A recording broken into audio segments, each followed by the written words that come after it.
Indian express का एक report है और आप जाके देख सकते हैं survey of education 2023 most rural kids between 14 to 18 can not do class 3 maths 25% can't read 56.7% teens could not do simple division।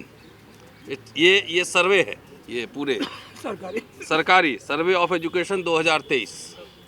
ये विश्व गुरु का दावा हो रहा है और इसकी हालत है। क्या लोग इनको वोट दे रहे हैं कि आओ मेरे बच्चों को निरक्षर बनाओ? इसके लिए वोट दे रहे हैं लोग कि आओ हमारे रोजगार छीन लो, इसके लिए वोट दे रहे हैं। सारे आंकड़े आ रहे हैं। गुजरात में विमेन के अगेंस्ट जो वायलेंस है पिछले 5 साल में डबल हुआ है, इसलिए लोग वोट दे रहे हैं कि आओ मुझे पीटो। सीधा और सीधा ये इसलिए कह रहा हूँ कि ये बात नहीं है कि इलेक्शन कमीशन अपना काम नहीं कर रहा है। इलेक्शन कमीशन खूब अपना काम कर रहा है। जैसे आप ईवीएम डाल के वीडियो डालते हैं, नीचे आ जाता है इलेक्शन कमीशन का नोटिस आ जाता है। ये सब कुछ ठीक ठाक है। ये सब कुछ ठीक ठाक है तो आपको एक्सप्लेनेशन देने की क्या ज़रूरत है? भाई साहब, मैं हिस्ट्री पढ़ाता हूँ, अब हमसे कहो कि ईवीएम हैक करके दिखाओ तो मैं तो नहीं दिखा सकता। जिसकी बंदरी वही नचावे। अगर इलेक्शन कमिश्नर जो हैं अगर वो हिस्ट्री पढ़े होंगे या मैकेनिकल इंजीनियर नहीं होंगे, मोटर के इंजीनियर नहीं होंगे, और उनको ये कहें कि आप कार का इंजन खोल के उसको फिर से फिट कर दो, कर देंगे? नहीं कर पाएंगे ना। तो सवाल ये है कि सब जब इतनी आवाज़ें उठ रही, देश भर में आवाज़ें उठ रही हैं कि भाई ईवीएम से नहीं, ईवीएम किसी भी फॉर्म में टेक्निकल चीज़ से कहीं भी कोई भी मैनिपुलेशन हो सकता है। फिर आप ईवीएम कर रहे हैं, वीवीपैट कर रहे हैं। अभी राजेंद्र पाल गौतम साहब 3 स्टेज समझा रहे थे कि भाई जो पोल डाला और तमाम तरह के मैं नहीं समझ पाता। तो जहाँ पर मोदी साहब खुद कह रहे हैं कि भाई पहले 80 करोड़ लोगों को 5 किलो देते थे, अब प्रमोशन हो गया, शायद 81 या 83 करोड़ हो गए। जहाँ पे एजुकेशन की ये हालत है, जहाँ मैं बैठ के कह रहा हूँ कि मैं टेक्निकल बातें नहीं समझ सकता, तो वहाँ पर जो 40% से ज़्यादा बिलो पॉवर्टी लाइन पॉपुलेशन है, जहाँ पे लिटरेसी का रेट इतना ख़राब है, एजुकेशन के आंकड़े मैं ही बता रहा हूँ। वहाँ पे टिंटेड एकदम डार्क वाला आप लगा के मशीन में डार्क वाला लगा के कह रहे हो कि 7 सेकंड में अपना वोट चेक कर लो। ये भारत अगर सबसे बड़ी लोकशाही है तो ये दुनिया की सबसे बड़ी डकैती है। और मैं तो सीधा पहले इलेक्शन कमीशन ही संवैधानिक संस्था है। संवैधानिक संस्था को संवैधानिक तरीके से काम करना चाहिए। कि इलेक्शन कमीशन को क्या दिलचस्पी है बार बार वो एक्सप्लेनेशन देने की, और बार बार ये क्या दिलचस्पी है आपकी? साथियों, सीधा और सीधा हेराफेरी है। और नहीं तो कोई दुनिया की कोई ऐसी सरकार इतना कॉन्फिडेंट नहीं हो सकती है जहाँ पे मजदूर परेशान है, किसान परेशान है, छात्र नौजवान परेशान है, खिलाड़ी परेशान है, सब परेशान है। अब तभी कह रहा है 400 पार।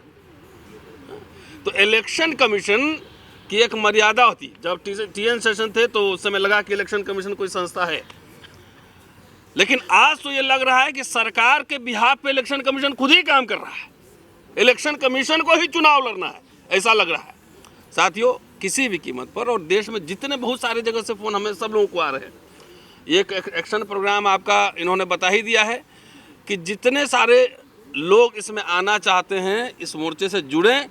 और ये मैं एक बात और मैं कहना चाहता हूं कि अपनी स्वायत्ता भी रखें, अपने संगठन का झंडा बैनर लगाएं। जो यहाँ से एक ड्राफ्ट तैयार करके दिया जा रहा है, जो गूगल फॉर्म और ज्ञापन, उसको अपने संगठन की ओर से भी भरें। ये this is a people's movement. ये कोई कॉपीराइट लेके हम लोग नहीं बैठे हुए हैं। इसी तरह रोस्टर की लड़ाई हम लोगों ने जीती थी कि इसको लोगों का आंदोलन बनाया था। ये सब आप ही का है, आप अपने अपने झंडा बैनर लगाओ। तो इसीलिए मैं ये अपील भी है, 2 दिन बाद वो नंबर ठीक हो के शायद दूसरा नंबर रिलीज करेंगे कि वही यही रहेगा। तो कुछ टेक्निकल एरर है, वो ठीक हो जाएगा, उसके बाद यही नंबर रहेगा।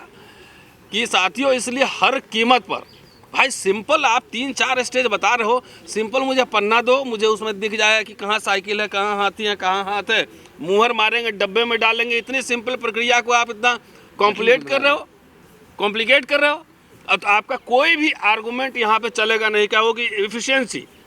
तो इफिशियंसी का है, आप मान लो कि 30 दिसंबर को आप इलेक्शन कहीं एक वोट हुआ पहला चरण, और 7वां चरण हुआ 28 जनवरी को, और रिजल्ट ला रहे हैं 7 फरवरी को, तो कितना 37 दिन का प्रोसेस तो हो गया ना, 37 दिन का प्रोसेस हो गया।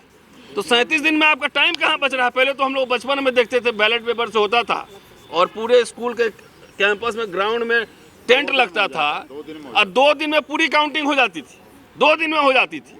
ये कौन सा एफिशिएंसी है जिसकी वजह से आपको टाइम और मल्टीप्लाई कर रहा है? आप कहोगे कि भाई बूथ कैप्चरिंग होता था, तो जो बूथ कैप्चर करते थे वो ईवीएम कैप्चर कर रहे हैं। ईवीएम कैप्चरिंग भी हो रही है, टेम्परिंग भी हो रही है, कैप्चरिंग भी हो रही है। भाई 77 में या 80 में या 85 में इतना टेक्नोलॉजी एफिशिएंट नहीं था ना, इतना हाई टेक वेपन नहीं था, सर्विलांस नहीं था, कैमरा नहीं था, कुछ नहीं था। अब आपको एक ही दिन में 2 चरण में पूरे देश में चुनाव हो सकता है, 2 चरण में। इतने फोर्सेज हैं, पैरामिलिट्री फोर्सेज हैं, 2 चरण में हो सकता है। 1 हफ्ता के अंदर रिजल्ट भी आ सकता है, 1 हफ्ता के अंदर। और दूसरी बात, लोकशाही में सबसे इंपॉर्टेंट सिटीजन है। जब लोगों को चुनाव का रिजल्ट लाने की हड़बड़ी नहीं है कि हमें आज ही चाहिए, तो इलेक्शन कमीशन को इतना हड़बड़ी क्यों है? जब हम हम करके ठीक है 10 दिन बाद ही आएगा, लेकिन अच्छे से काउंट कर लो जी। तो लोगों ने कहीं मेमोरेंडम दिया है कि हम लोग को हड़बड़ी है कि आज काउंट करके बताओ, तो ये तानाशाही इलेक्शन कमीशन की है, और वो भी सरकार के इशारे पर। सरकार के इशारे पे कोई इनका आर्गुमेंट चल नहीं रहा है, न टाइम बच रहा है, न पैसा बच रहा है। इतने मशीन पे मशीन बने जा रहे हैं, और लाखों इंजीनियर इसमें इन्वॉल्व होते हैं, 543 नहीं, हजारों की संख्या में इन्वॉल्व होंगे। So let's make it a people's movement.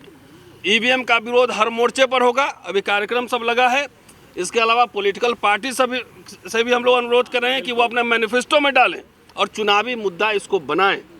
ये जन आंदोलन है, ये आज़ादी के बाद ये दूसरा आज़ादी, ये ईवीएम से आज़ादी का आंदोलन है। नहीं तो डेमोक्रेसी जो है आपका हाईजैक है। आपको आपकी वोट की ज़रूरत नहीं है, मशीन से वोट ले लेगा, सरकार बना लेगा, आप जनता की कुटाई भी करेगा। इसलिए अपने हकूक, जिस ड्रीम के साथ डॉक्टर अंबेडकर, कॉन्स्टिट्यूएंट असेंबली के लोग, जवाहरलाल नेहरू, तमाम ऐसे लोग ने एक पार्लियामेंट्री डेमोक्रेसी की कल्पना की थी, उसको जिंदा रखने के लिए हमें आंदोलन लड़ना पड़ेगा। मैं आपको ये भी याद दिलवा दूं कि इनका जो पेरेंट ऑर्गेनाइजेशन है आरएसएस, उस समय भी जब संविधान सभा बनी थी, जब संविधान बना था, लागू हुआ था, उस समय भी इन्होंने कहा था कि संविधान को हम नहीं मानते और मनुस्मृति हमारा संविधान है।